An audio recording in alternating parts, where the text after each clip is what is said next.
Okay, that is probably better. I had to guess.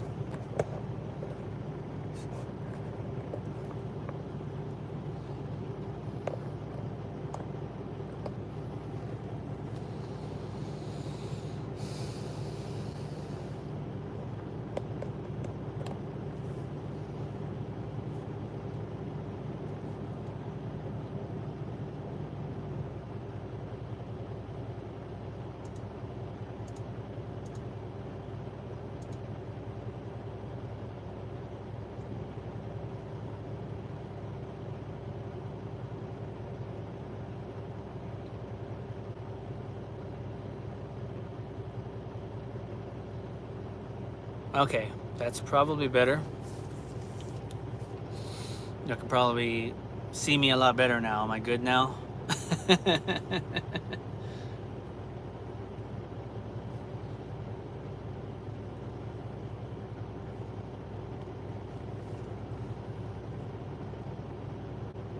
right.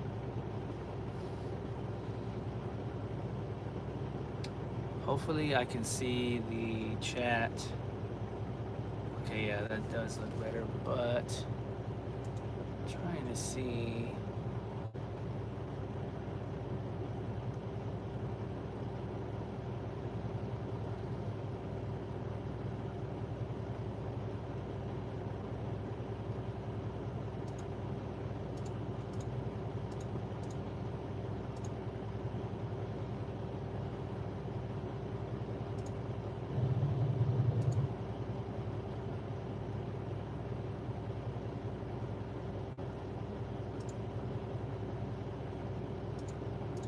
Okay, here we go. This is what I wanted. Okay. There we go. Now I can look at the chat from a bigger screen, so I don't have to click on the phone to be able to look at it. But oh wow. Okay, yeah. You have a group of 11 people. That's a lot of people. When I was there at Crowder, we had it was just me and another guy. So I got very lucky. So when it comes to those, man, so when it comes to having a group of 11, how much time do you typically get in the truck? Because for me, because it was just two of us, I mean, we took turns multiple times a day, so we got a lot of time to actually do the maneuvers in the truck. I could only imagine with 11 that, I mean, two instructors. Oh, okay. So you're splitting two trucks as well. Like you're splitting two trucks on a group of 11. Is that how that's working? I would assume so, because how can you even fit 11 people in a truck? Those things can only fit like maybe 4 or 5 people at a time with the back seat.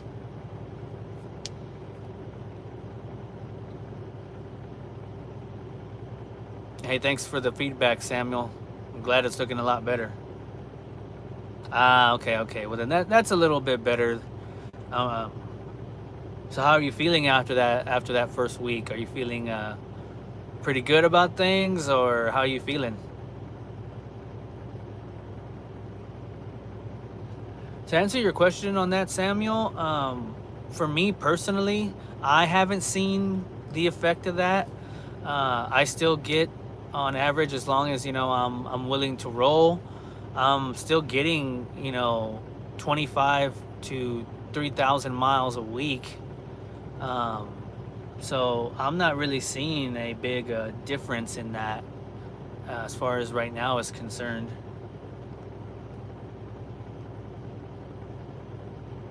Well, that's pretty good, Midnight. That's good to see. I know after that first week for me, there was some good days, there was some bad days where I just had a lot of trouble doing some things. But as the days went along, I felt like I was getting better at it. Um, the one thing that I hope you do realize, Midnight, is that you will, I think in the middle of that third week is when you'll be doing your testing. So just be aware that that's gonna come up sooner than what you think.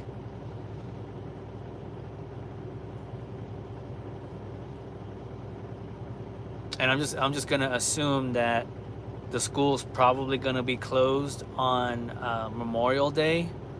So this is what I would do if I was you, Midnight, on that day, uh, Memorial Day. That'll probably end up being your test week, if I'm not mistaken.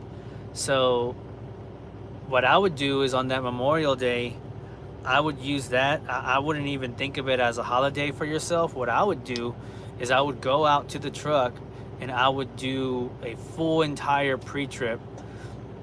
I would do it about maybe 4 or 5 times just to make sure you got it down. That's what I would do.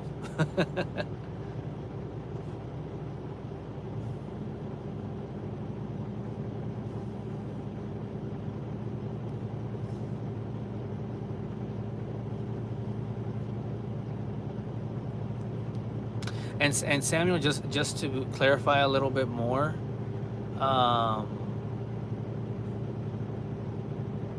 just clarify a little bit more. That is for me being an OTR driver. I don't know how it is for the regionals or the dedicated accounts. I don't know what those drivers are going through right now, if they're going through any kind of changes or anything like that. But for me, I mean, there's always something that's got to go from one side of the country to the other. So it's not, for what I can see, it's not really affecting us over here. Of course, CFI is a mega carrier, along with all the other ones like Prime, Warner, name any mega carrier out there, and so I mean so yeah, I mean, I don't know how it's affecting the locals and the dedicateds, but for the OTR drivers, from what I can tell, we're still rolling. So I mean, I haven't really been stopped at all, other than just my normal stopping for a 34 or or breakdown, which I unfortunately went through last week. Um, yes, Midnight, you have the option, and once you're done, once you get your license, and your recruiter is gonna go ahead and give you a call around that time when you're getting ready to leave Crowder, and they're gonna ask you a couple of questions, and one of the more important ones is gonna be, do you want to go OTR or regional? I'll put it to you like this. This is going to be entirely up to you, right? Because this is your choice, this is what you want to do, and how, and what you want to get out of this industry. But if you go regional, you're basically gonna kind of go, it's basically still gonna feel like OTR as far as how long you're gonna be out on the road, if that makes any sense. If you're expecting that you're gonna be home every week, it's probably how that's not going to work. But what you will do is you'll kind of seclude yourself to a region. So if you want to do the southern region, they're never gonna send you. They're never gonna give you loads that are gonna send you up north. Hey, how's it going on, Custer? I'm gonna keep it. Your name's really, really long, so I'm gonna keep it short. I'm just gonna call you Custer, if that's okay. But nice to see you, man. Welcome to the stream. I normally do these once a week, so if you have any questions, just shoot them out and I'll answer them. If not, I'm just gonna talk about things and whatnot. Mid-South region is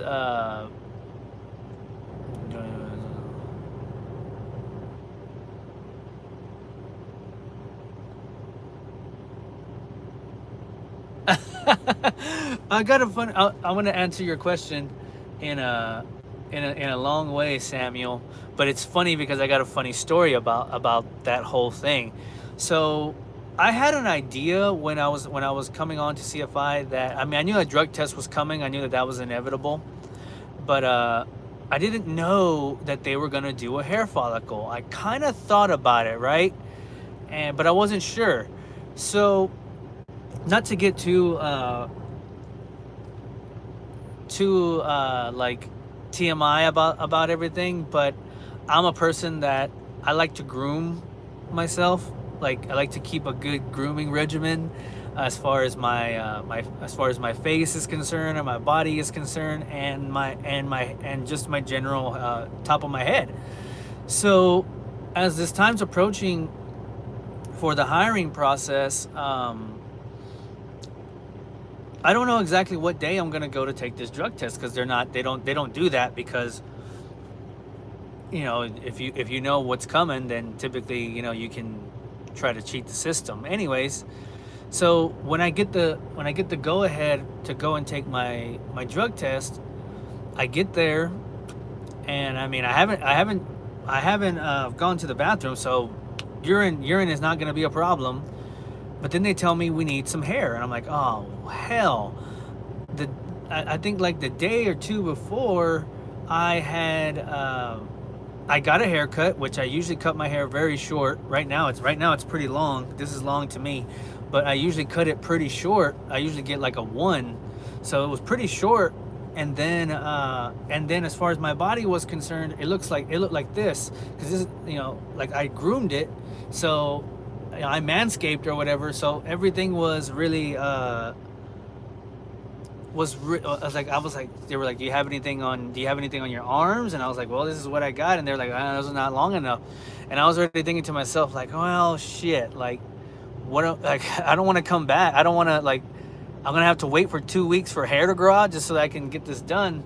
Well, I thought about it and I was like, well, I haven't shaved my chest yet. So I asked him, I said, I have some on my chest. Is that okay?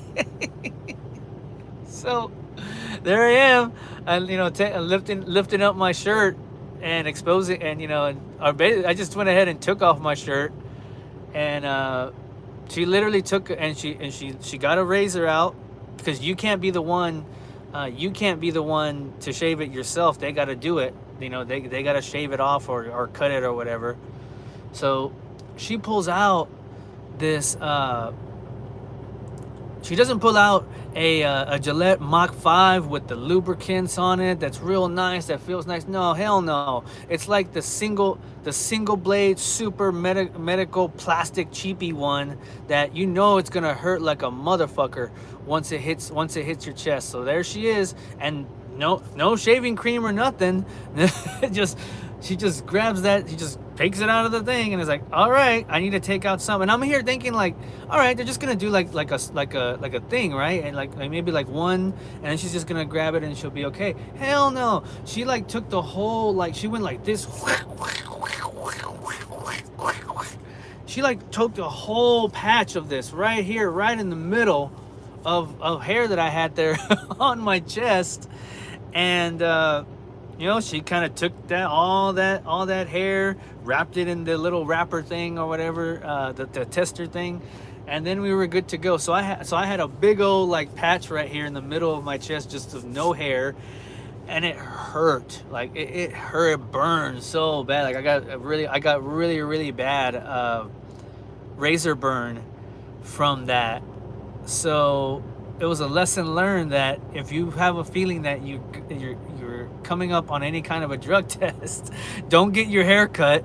And if you manscape, don't manscape before you go and do that. Otherwise they're gonna have to otherwise they're gonna have to shave hair from places you may not want them to shave your hair from. And I manscaped my legs too. So I mean I had no hair anywhere else but my chest, and I was like, oh man, like, all right, I guess. So when I went home later that night, I went ahead and just, instead of having like, a big old soul patch here, I just went ahead and just, evened it out and whatnot. Oh man. But yeah, just make sure that if your head isn't an option, just make sure to make sure you have a good lengthy amount here, or be ready to sacrifice some of your chest hair, because yep, they're gonna need something. They're gonna need something. And if you do feel like your chest is gonna have to be the option, uh, I don't know, maybe take your own razor, like a good one, and ask them, can you use this razor, please? Because the other one hurt like hell. My goodness. It felt like she was ripping it off. It didn't even feel like she was shaving. It felt like she was ripping off the hair. It hurt. Oh, man, midnight.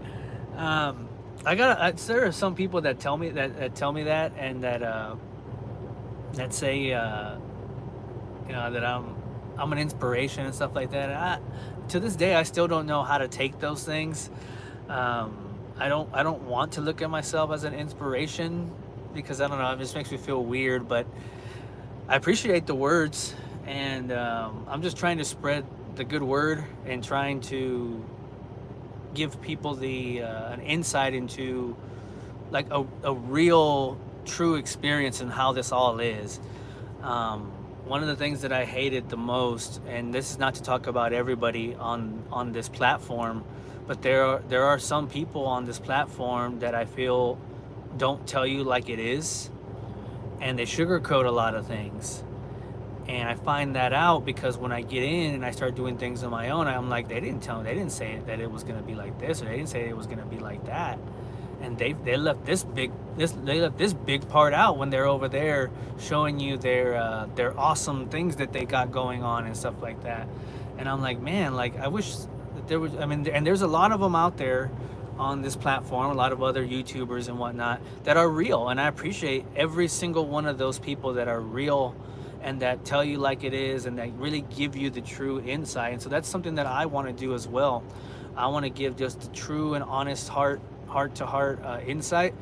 Some of it's I mean, to be honest, for those of y'all that are following this channel, I appreciate y'all so much. But what you're gonna see is what you're gonna get. Some of it's going to be fun and exciting. Some of it's gonna be boring stuff. But what I'm trying to do is give you just 100% honest feedback on everything, on how this industry is, on how being a truck driver is from my perspective, right? I can't speak for other people, but I feel like if I can give you 100% honesty on this, I think you as a viewer would appreciate that more than me trying to just show you all the sunshine and rainbows parts of everything and trying to make everything seem like it's it's just here's this awesome thing that I got going on. Come and become a truck driver because everything's cool, everything's awesome. And in reality, it's like most of it is, but there's gonna be those just kind of boring moments, or those kind of moments that you're gonna want to hear about, hopefully before you experience them. So that's what I'm out here to do, just trying to give my honest opinion about everything, and try not to be too serious about things all the time. I don't like really being a serious person. I like joking around, I like laughing and whatnot, but I know sometimes you gotta put on a serious face when you're talking about certain things and whatnot. Especially when it comes to like midnight, especially when it comes to the places that I've been to, like Crowder and like CFI. I want to tell you like it is. I want to tell you like it is. I want to be 100% honest with you about it, about those programs and how it was for me. Of course, everybody's experience different, and everybody views things differently, and it's up to you to formulate your own opinion, or to, once you get your experience in there, to figure out how it worked out for you. Just because it worked out for me doesn't mean it's going to work out for everybody. But at least I like to share my experience when it came to those two things, especially because they mattered. Those things mattered to me, and they were really big and they continue to be in my career now.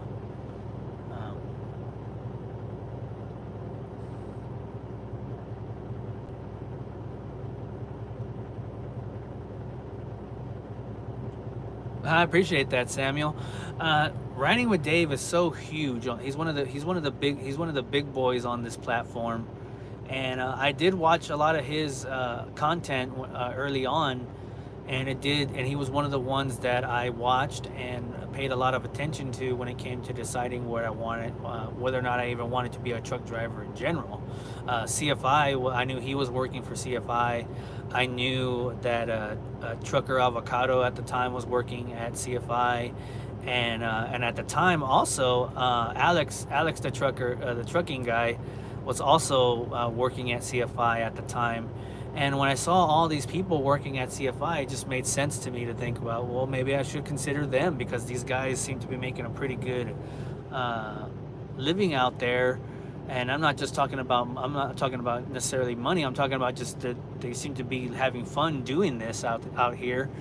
And but yeah, writing with Dave, I've seen a lot of his stuff. I honestly, I haven't watched a lot of his newer stuff since he came back with his girlfriend. Although I think that's really cool. That I don't know how that story is. I'm not sure if he shared that story or not. But that the fact that he's got his girlfriend into truck driving, and they do it together, and they travel, together and stuff like that. I think that's really cool. I think that's really neat. But I haven't really honestly like stopped down to watch a lot of his content lately. It's not because I don't want to. It's just because there's a lot of content that I watch, and so the list of content that I watch is like that long, and I'm trying to catch up with like everybody's stuff and whatnot and things like that. But I appreciate it, Samuel. That's what I'm trying to do. Just give everybody the experience and share this life of being a truck driver with everybody. I think it's been pretty cool. One of the things I was kind of thinking about the other day is because a lot of people I know, especially for me, thought about whether or not I should really consider doing this or not, considering where I was at and how much money I was making before, and so and things like that. I was just thinking about it the other day, and I don't mind sharing these things with people. But I went when it comes to truck driving.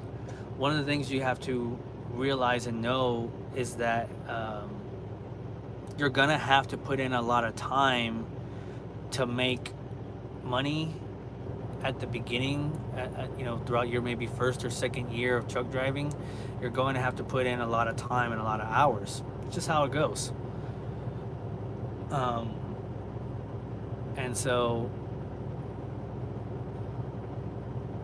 typically you're going to be given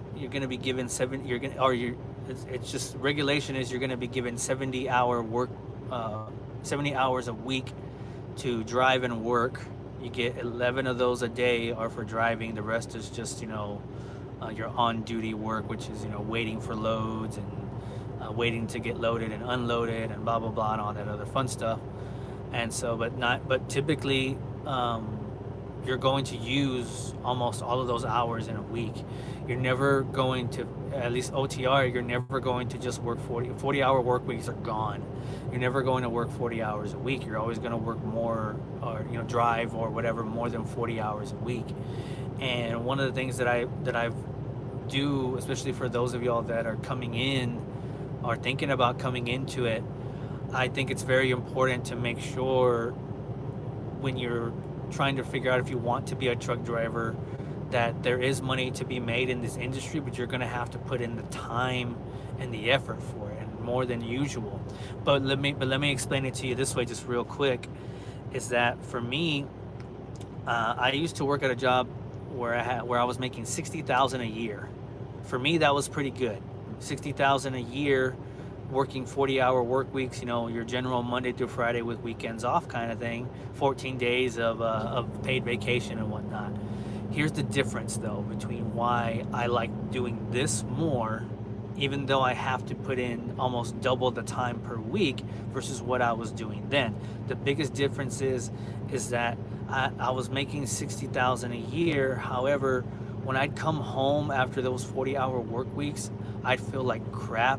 I'd be depressed. I'd have very, very massive anxiety from, I was a solo IT manager for a hospital where it was only me. I was the only IT guy. So handling all the problems throughout the hospital, and how all that stuff can go. But doing that for 40 hours a week, was just draining physically, mentally, and I never felt, I got to a point where I just didn't feel happy about what I was doing, even though I was making a good, decent amount of money. So then I come over here and do truck driving, and I'm making almost about the same amount that I was making doing what I was doing. Yes, I am having to put in almost double the time per week. However, here's the big difference. I love doing this. I like driving. I like being able to just sit in this truck alone and not have a boss sitting right here or somebody behind you looking at what you're doing, or constantly having to be on the phone and talking to people through a problem, or having to go and talk to somebody about a problem they don't understand. And and I can just sit there, listen to music, listen to podcasts, uh, listen to the radio, um, and not have anybody tell, and talk to family members on the phone, friends. And it's just, so for me, yes, it's 70 hours a week, but it doesn't feel like it, because it doesn't feel like work to me. It feels like, it doesn't, just, I don't know the best way I can say it, just doesn't feel like work to me. So for me, at the end of that 70-hour work week, right, I don't feel anxious, I don't feel depressed, and my body feels fine. So like today, for instance, I'm on a 34. I got up this morning and I was like, dude, you know what? I don't gotta go anywhere today or anything. I'm gonna go over here to the gym, and I'm gonna get a workout in, and I'm gonna do all that stuff, and I'm gonna get some stuff done, because I don't feel like just drained. Whereas where I was working before, I just felt drained, and I ended up spending my Saturdays like in bed most of the time, just because I was tired and I wanted to sleep, and I never gave myself enough time. I never felt like I had enough time during that, which is kind of funny to say, right?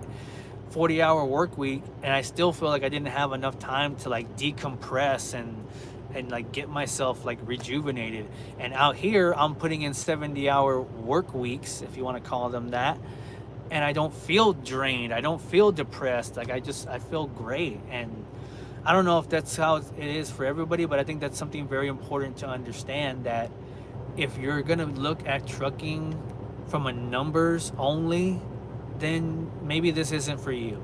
Because if all you want is to make that money, that's everything that you want, then maybe trucking isn't for you. But I'll say doesn't feel like work to me. It just feels like I get to travel the United States of America, and I'm getting paid to do it. And it does come with some frustrating days, with some frustrating scenarios, but at the end of the day, I don't feel depressed, I don't feel anxious, I feel good. So I like doing this. I want to continue to do it.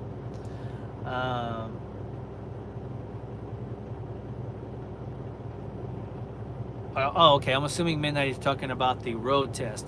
So the way the road test works is you're gonna start your day off with a pre-trip outside and inside. You're not gonna have to do on the outside, like under the engine, and under the hood, around the tractor, and then the trailer part. You're not gonna do every single thing. The instructor is gonna point out things that they want you to tell them about, and that's what you'll do on your on the pre-trip on the outside. Now on the inside, on the in-cab, you will have to do every single thing for the in-cab, including the brake test. And of course, remember that the brake test is an automatic fail. If you don't do the brake test correctly, you automatically fail the test, and the test day is over. Like, your test day is over, you're gonna have to do it. You're gonna have to pick it back up the next day or whatever. But then after that, then as long as you pass the pre-trip, then you move on to the skills, which is going to consist of the straight back first.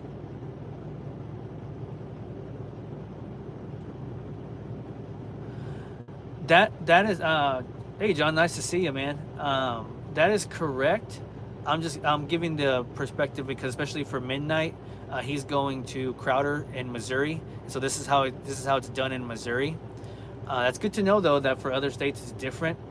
But here in Missouri or there in Missouri, this is how it worked out for me. And so you'll go to the skills part, and you'll do the straight back first. Then from the straight back, you'll do the I forget what it's called, but from there, wherever you started your straight back, you're gonna pull the tractor and trailer to the other lane, right, or to the other side. I forget what that one's called. Offset. There it is. I got it. You're gonna do the offset back, and then after the offset, the instructor is going to tell you which one you're going to do next. It's either going to be the 90-degree back, or the alley back, or a parallel. And the parallel could be one of the two parallel, which is going to be either driver side parallel or blind side parallel. The instructors, I got Skylar. I'm not sure if Skylar's still an instructor there or not, but he, based on what I could see with him, he doesn't. I don't think he likes setting you up on a blind side parallel. He'll usually set you up on a driver's side parallel, and he tends to lean towards a parallel versus the alley dock. And then after you do that one, then you go and do the road test, and the road test just consists of a little bit of city driving, a little bit of highway driving, making sure you're turning correctly, adhering to speed limits, all that fun stuff. Samuel, it's a mixed bag, to be honest. It just kind of depends on the week and where the loads are going and whatnot, but I'd say it's a good mixture of about half and half, if I had to guess. Typically, I guess maybe you lean a little bit,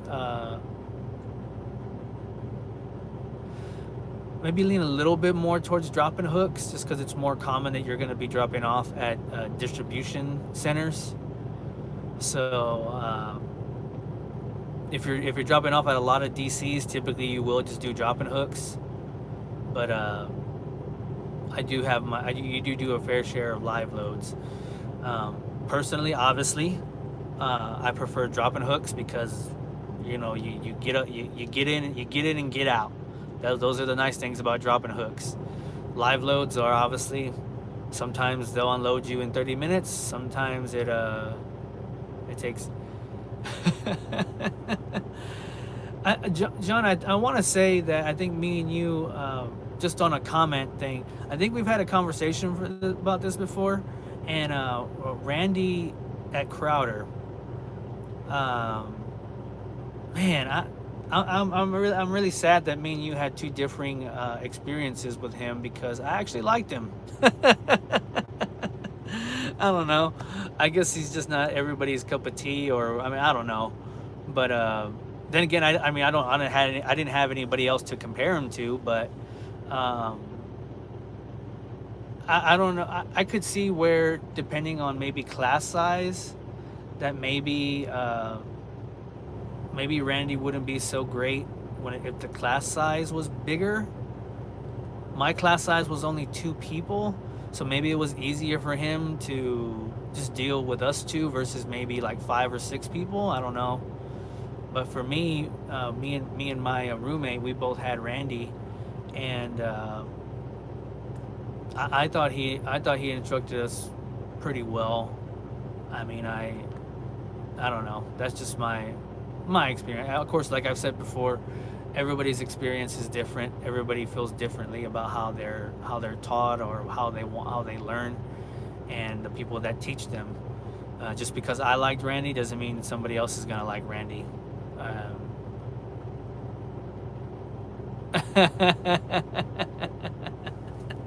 You go sleepy in video games. I'll tell you this, like, I guess it was because probably it was a smaller group, so it was a lot easier for him to probably focus and pay attention to us because it was only two of us. And then when it came to a point, me and my classmate were pretty much just rotating the skills, and he honestly, we didn't really need him that much towards the end because we pretty much already had most of what we were doing. But whenever we did need him, he would come out and help us out and stuff like that. But I don't know.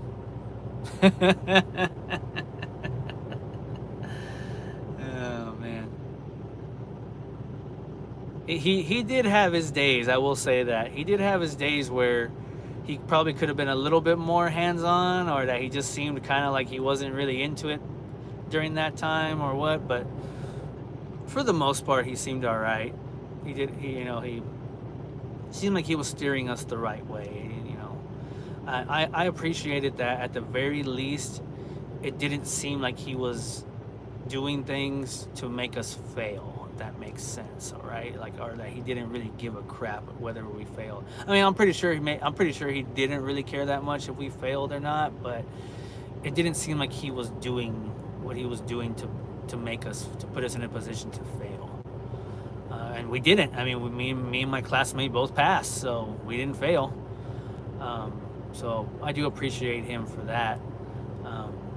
Would I want to be an instructor like that? Hell no.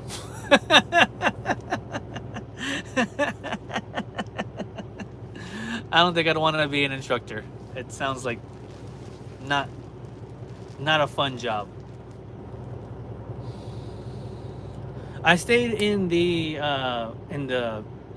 portable dorms, the trailer-looking ones. Midnight, I don't know where you're staying at. I don't know if you got into the apartments or if you got into the dorms, but I was in the dorm right next to the washroom, and that was my one. And I did talk about that. That was my one pet peeve with Crowder.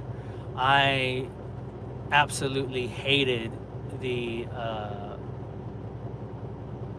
small gray building. Is that in the I mean, does it look like a portable where it's like the wood, like there's wood all around it, and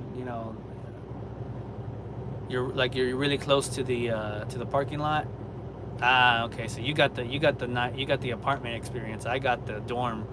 I got the trailer dorm experience, and the one thing I hated about those was the bedding situation. My God, the bedding situation was so terrible. I mean, I might as well have just slept on the floor.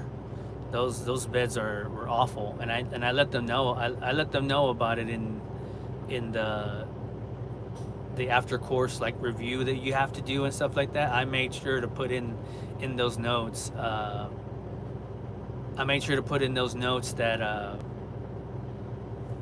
had. I didn't like the bedding situation. I think they should improve on it. Everything else was fine, but the bedding situation was awful. Yeah, I didn't think that they changed the bedding situation at this point. But yeah, that bedding situation, it could have been better.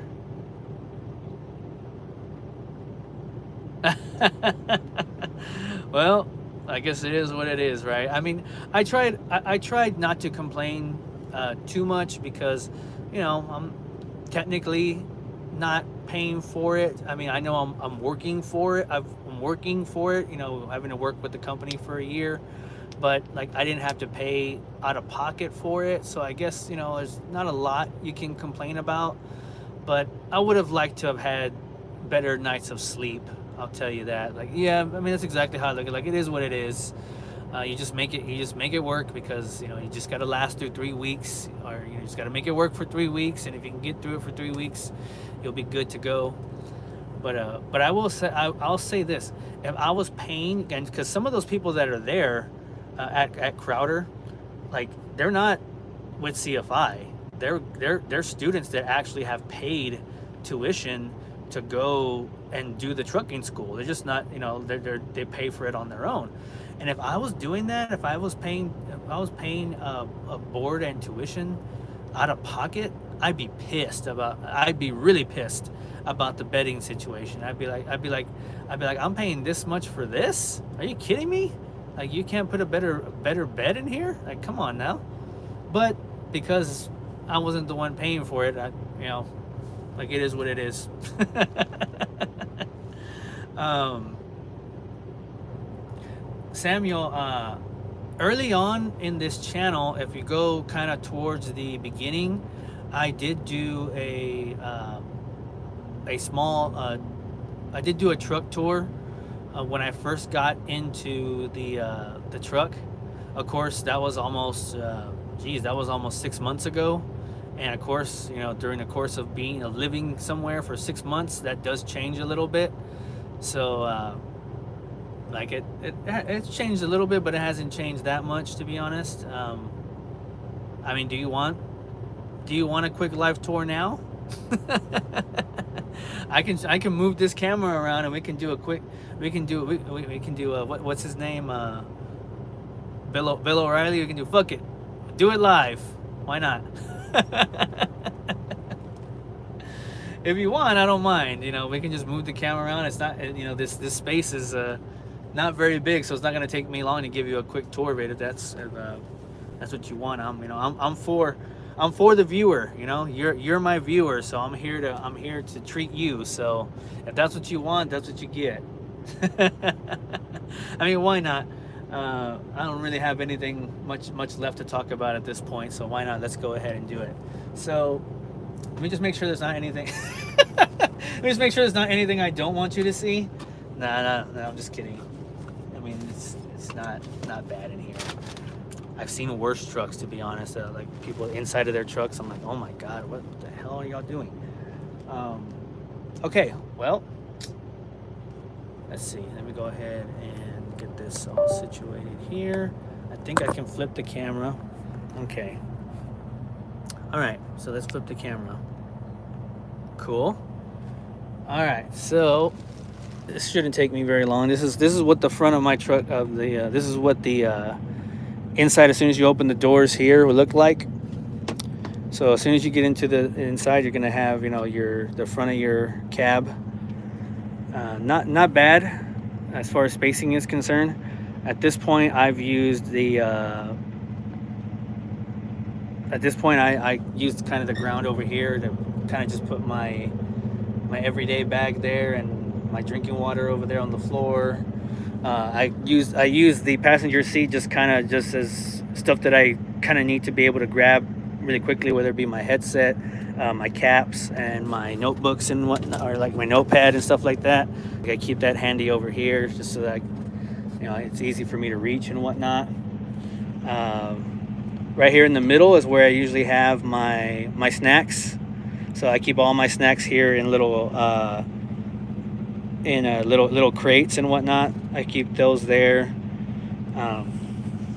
Easy once again, so that's easy. As I'm sitting here, it's easy for me just to reach down and grab something instead of having to kind of like reach behind me and stuff like that to try and find things. So I know for some people, what they like to do too is they like to buy those those three drawer storage bins, and they'll like strap them down to the passenger seat here, and they'll strap it with bungee cords, so that way they can put their snacks and stuff there. I just kind of put it here just because I don't want to do that. Like, it sounds like too much work.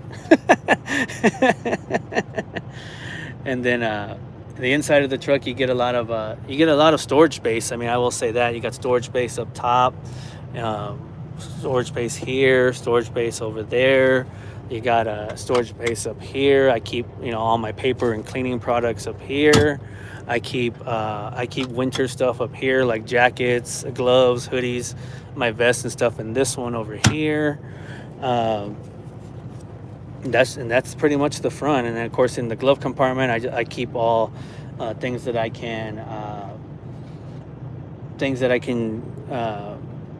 like light bulbs, fuses, things like that in there, just little things and whatnot. And if you're asking why I put a towel there, two things. One, because I wanted to decorate, but also because of this guy right here behind it. At least this is how it is in Kenworths. In Kenworths, you're gonna have this little handle here, but it's like a stainless. It's stainless steel painted. So what happens is when you have this window open, the sun hits it just right, and you'll get a nice shining glare right in your eye if you don't have that covered. So I went ahead and covered it with a little towel right there, and that took care of that problem. And it also is, it's a decorative towel, so it works out. So it worked out for me there. My computer setup here, not too bad. All my entertainment there. Microwave up top. More storage space up top. Got my coffee maker and all my my coffee and spices and stuff are in that bag up there. I got a refrigerator down here. So right here is where I have where I put my fridge. It's a normal, mini fridge. It's not a truck made, one that goes over here. Typically over here in this area is where you would put the ones that are made for these Kenworths or for trucks, and it has like the little power hookup in the corner or whatever. But those are expensive. These kinds of fridges are like, if I'm not mistaken, I think they're like like $500 or something like that. I'm like, hell no, man, that's expensive as hell. These over here are I bought this one from a friend for $80 and it works just fine. So excuse the mess on the carpets. It's a little messy. I need to vacuum it up today. But then you get this storage, you get this closet here. It's basically a wardrobe closet. It's got two cubbies here and here, with the storage space to put things over here, and then of course you got some cubby space up top in here, and some down here, and some in here as well. So put more things in there and whatnot. And then over here is the bunk area. So the bottom bunk area is the bigger one, and then the top bunk area is the smaller bunk here. And right now it's a little disorganized up here because I'm in the process of trying to reorganize things and whatnot. So I just got things kind of thrown around. But that's pretty much it. I mean, that's the quick. Of course, over here you have the control panel for the sleeper cab, so you can control temperature. Temperature back here. It has a little alarm clock thing, which is useless. I don't ever use that.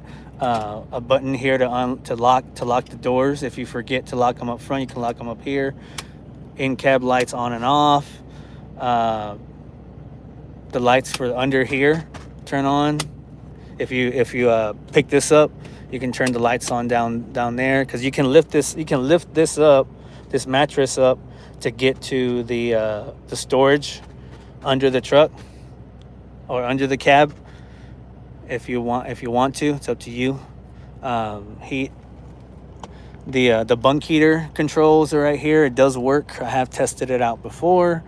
You have I installed these LED lights, but if you don't want to install those, you can use these. But I'm gonna show you how bright these damn things are. Bam, like they're bright as hell. So I try not to use those because they just blind the hell out of me. Yeah, gig 'em. I'm glad you caught that.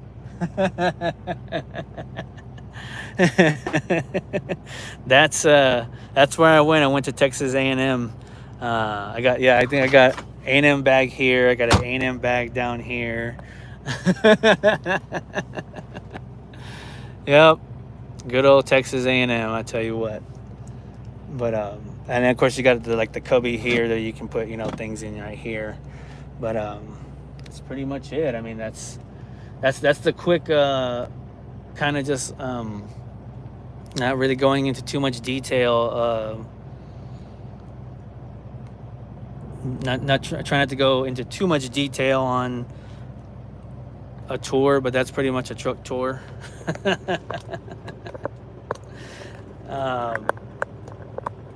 You make yourself at home. This is your home.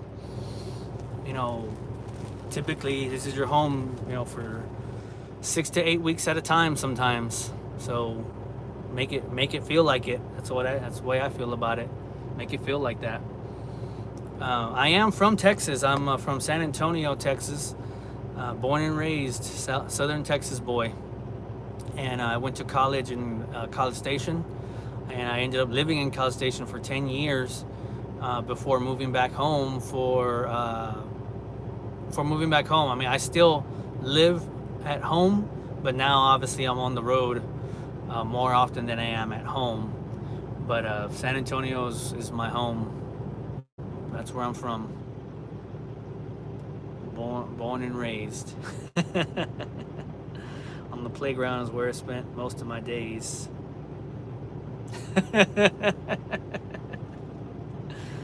Oh my goodness.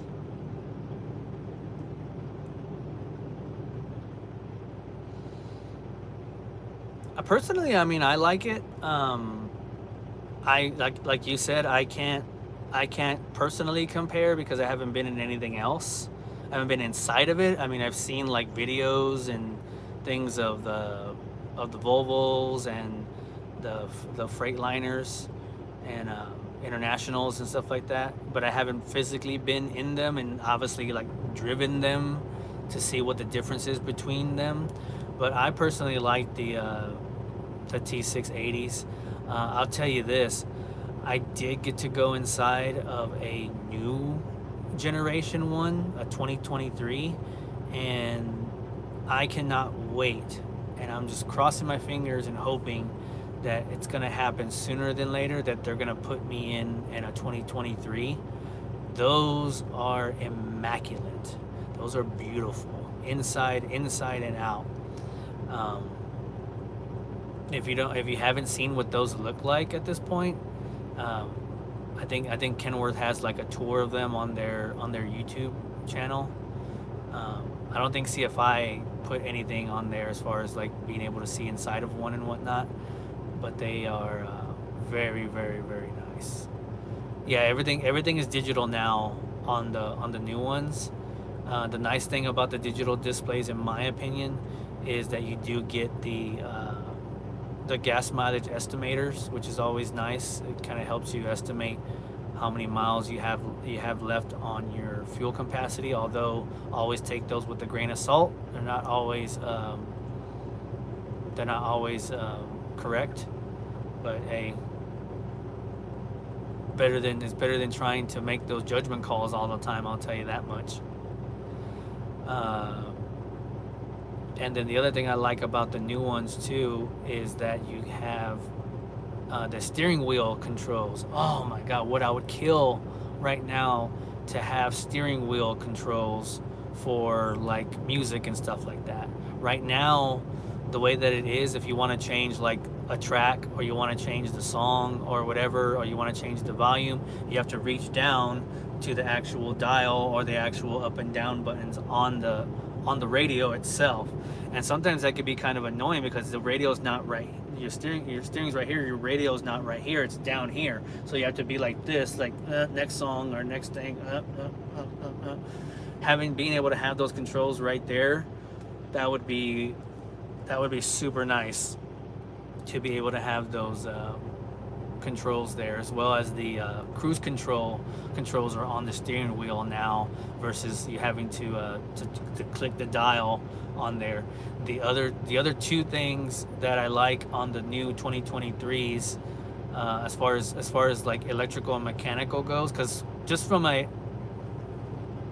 look standpoint, those things look beautiful and they look immaculate.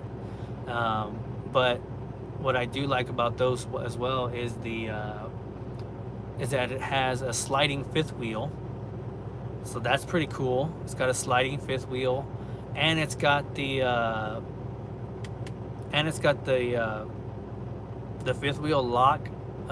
It's a button disengage instead of going and pulling the pin. It's actually a button unlock. So from the inside, you can just press the button and it'll unlock the fifth wheel, which sounds dangerous, but that's a nice little feature, especially sometimes you get into those moments where You just, it might be too cold outside or whatever, and you'll be there like yanking on that damn thing and it won't come loose. So that's a nice little feature. But that sliding fifth wheel is also a nice feature as well. It'll keep you from jackknifing. It'll keep you from getting dangerously close to jackknifing and whatnot. How about with your turning and stuff like that? But hopefully sooner than later I'll get put into one. I'm hoping I do.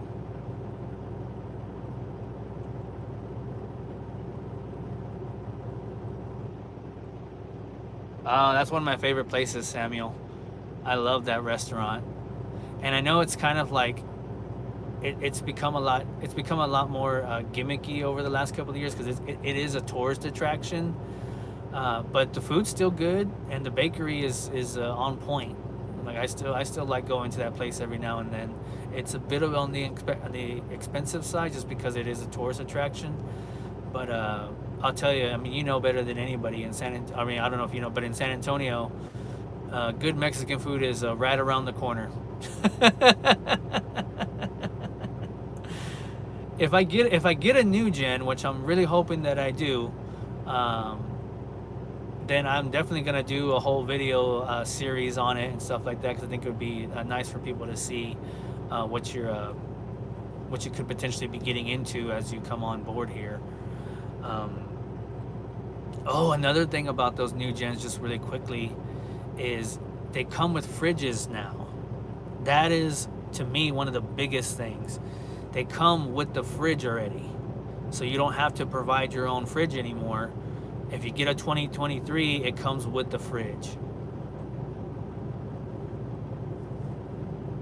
So that's, to me, that's what I'm looking forward to, because if that happens, then I can just sell the one that I have, or just take it back home and put it back home for now, and then I can get that space back, and I can just use the fridge that it comes with and whatnot. So I thought that was kind of a nice little feature for them to do. Exactly, that was a nice little feature for them to add.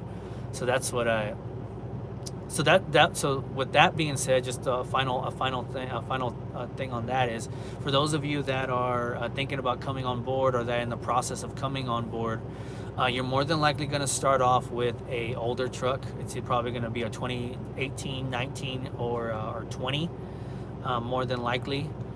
I would be shocked if they put you in a 2023 out of the get-go, or a 2022, even a 2021. I think they'll put you in an 18, 19, or 20. There's still a lot of those that are out there that I think they're still using for new truck drivers. It's basically kind of like your probation period. They want to make sure that you're safe, that you're good to go, because obviously as a rookie, you're more prone to cause accidents or damages to equipment, and they're more willing to be okay with damages happening to their older trucks than they are their newer trucks. So it's kind of like your testing out period to make sure you're good to go before they put you in a newer one, and then they sell off the one that you were in. They sell it off to make a little bit of money back on the truck. But with that being said, since you will probably start off in an older truck, I would say don't invest a lot of money in a fridge. Unless you feel like you want to buy the $500, $600 fridge that fits in the compartment, that's up to you. And then when you get a new truck, you can just sell your old one, I guess. That's what you want to do. But what I would do is I would just maybe spend like $100, $100 on a fridge that you can plug in, whether it be one that you can plug in to just an outlet, or like a smaller like ice chest that has a refrigeration system in it that you can plug into to an AC port or whatever, or to a DC port in the truck. So that this way, when you do put enough time in, and you get to get into one of those 2023 or newer models, because the 2024s will be coming out in a couple of months. So that way, when you get into those that already come with the fridge, you won't have to worry about how are you going to recoup your your $500 or $600 that you spent that you don't even need that you're not needing in that fridge, just kind of goes off to the side until you can sell it, until you can hopefully sell it, right? Doesn't mean you're gonna sell it right away. You won't feel so bad about, I only spent $100 on this ice chest or this mini fridge. Like, that's fine. I can just take it home with me or whatever, that kind of thing. Just something to think about when you're getting into this, is that you will need something to refrigerate your food and drinks and stuff like that. But I wouldn't invest too much into that, because chances are within a year or less time you're gonna get put into a truck that does have one. So just something to think about. Unless you just feel like spending $500 or $600 on a fridge, more power to you, man. That ain't me though. That ain't me, I'll tell you that much. Well, guys, I'm pretty much out of things to talk about at this point. I think I just reached the hour mark on this. I gotta go and do laundry and stuff like that before the night's out. I gotta make this delivery to Jackson, Tennessee in the morning, and then I'm going from Jackson, Tennessee to Joliet, Illinois. Should be able to make that in one day's trip. It's not too bad. But yeah, I'm gonna get the week started and keep moving and keep trucking, man. Hopefully, gonna knock on some wood that it's gonna be a good week. No breakdowns or anything like that. But yeah, guys, thanks for tuning in as always. I appreciate every single one of y'all that subscribe and that watch my videos and comment on them and everything like that. I appreciate y'all so much. I'm gonna, once again, I try to do these live chats just at least once a week, just when I have the time, just to do them, because I like to do them. I like to talk with y'all and whatnot. So be on the lookout for another one of these, hopefully next week. I'm probably gonna be on home time about 2 or 3 weeks, so might not do one during that time, but we'll see. But anyways, guys, just remember to pay attention to the channel. I'm going to try to put out as much content as I can, as time will allow. If there's anything specific y'all would like to see, make sure to put it in the comments. Let me know about it. There is a trucking a Discord that I created for us truck drivers, and it's in the description of a lot of my videos. You just click on the link and you join there if you just want to get on there to chit chat. I do typically respond to messages and chats on that Discord, so if you just want to chit chat on the fly, that's the place to go and do it, man. But until then, guys, y'all stay safe too out there, man. The weather's kind of crazy right now, with a lot of a lot of water coming through in some areas and whatnot, a lot of thunderstorms and things like that. So just be safe out there, guys. To those of y'all that are in school right now, good luck to y'all. Hopefully everything keeps going well. But until then, guys, I'll see y'all later. Y'all have a good night. Peace out.